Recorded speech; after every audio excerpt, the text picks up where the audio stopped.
LJP के एक होने का फॉर्मूला तय, वापस मिलेगा नाम और निशान। चिराग को फिर मिलेगी एलजेपी की कमान, दोनों गुटों का होगा विलय। पशुपति पारस और चिराग के बीच दूरी कम करने में लगी बीजेपी। चिराग पासवान और उनके चाचा पशुपति पारस के बीच अभी तक दूरियां बनी हुई है। 18 जुलाई को एनडीए की बैठक में एलजेपी के दोनों ही गुट शामिल हुए थे। पशुपति पारस का गुट तो पहले से ही एनडीए में शामिल था, लेकिन चिराग पासवान के करीब 2.5 साल बाद एनडीए में एंट्री हुई है।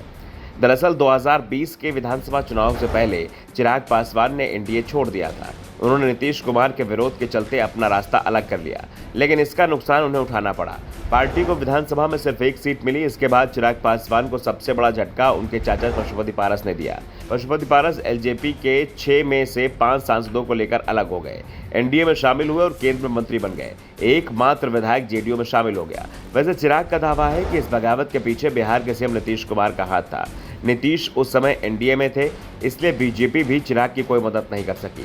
पार्टी का बंटवारा हुआ तो एलजेपी का चुनाव चिन्ह और नाम दोनों ही चुनाव आयोग ने फ्रीज कर दिए। पशुपति पारस गुट को राष्ट्रीय लोक जनशक्ति पार्टी और चिराग गुट को लोक जनशक्ति पार्टी रामविलास नाम मिला, लेकिन नए नाम के साथ अभी तक दोनों ही पार्टियां कोई चुनाव नहीं लड़ी हैं। पार्टी के कार्यकर्ताओं और समर्थकों के बीच अभी भी पार्टी का चुनाव चिन्ह झोपड़ी ही लोकप्रिय है। चिराग और पशुपति अलग हुए तो दोनों के बीच तल्खियां भी आ गई। खास तौर पर पशुपति पारस के बयानों में ये कुछ ज्यादा ही झलकती हुई दिखाई दी। उन्होंने चिराग को अपना भतीजा तक मानने से इनकार कर दिया, लेकिन अब दोनों के बीच की तल्खियां कुछ कम हुई हैं। पिछले कुछ दिनों से पशुपति पारस की ओर से हो रही बयानबाजी एकदम से गायब हो गई है। दावा किया जा रहा है कि ये सब बीजेपी की सख्ती का असर दिख रहा है। बीजेपी चाचा भतीजे को फिर से साथ लाने का प्लान तैयार कर चुकी है। शुरुआती आनाकानी के बाद दोनों ही गुट इसे मानने को तैयार हो गए। दरअसल पशुपति और चिराग के बीच हाजीपुर सीट को लेकर पेच फंस गया था।